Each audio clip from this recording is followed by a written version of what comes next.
But that brings me back to another point, because to enter into that chapter, the trad wife chapter, the more ancestrally consistent chapter, somebody has to find their life partner. And another thing that is really tricky is the modern dating landscape. What tips would you give for the modern woman looking for Mr. Right? I don't have any tips. Well, you just find yours, right? How did you do it? What did you do? Give me some juice. I wonder if it ties back into what we talked about in the beginning about just doing things that light you up and being totally unapologetic about those things.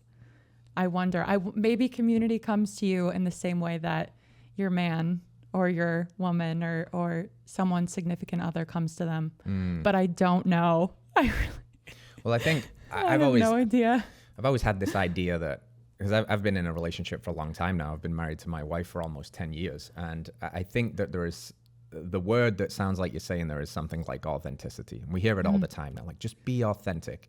So much so that we're like trying to convince people to be authentic, which isn't authentic at all. It's just like, let this natural version of who you are, your quirks, your weirdness, your dark parts, your light parts, all of it, just kind of let it fly your freak flag and trust that the people that come into your life will be the right people, that your vibe attracts your tribe kind of thing. And I think there is some magic in that, because the world of not just social media, but the world of things, the world of materialism, the world of titles, the world of salaries, the world of numbers or letters before or after your name has become the thing that we pedestalize in our culture. Absolutely. And when you meet someone that doesn't have any of that, but they are just truly authentically themselves, they are the people you want to be around. You know, they're the people. It's not the person with the biggest or fanciest car. It's the person that's the most true to themselves. And I think that that's something that's really a rarity these days. And I know that you don't have necessarily you don't have a formula on how to do that. But what would you say if you were having a conversation with a friend that wanted to be able to express more of who they are? Like, what's some like love that you would give them to just say, just do that? How would you do that? Maybe what you were sharing about that authenticity within, maybe that's not even something you're tapped into. Like, maybe you don't know what your things are, but if you have a curiosity about someone else, maybe explore that and maybe follow where those curiosities are taking you.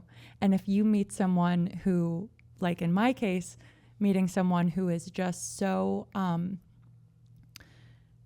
driven and so works with such an iron necessity, like works like they are swimming for their dear life. Like I've never seen someone work that way.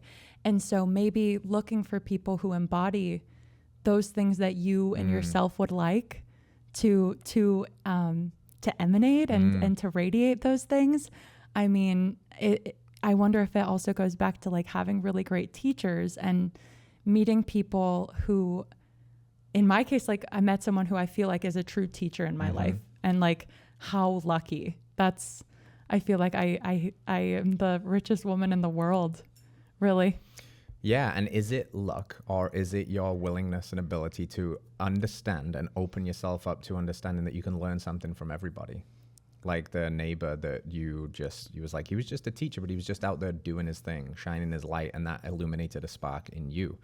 And that if you kind of take this white belt mentality to life, that you can learn something from everybody, and that you can seek out actively today, even if you don't know these people in person.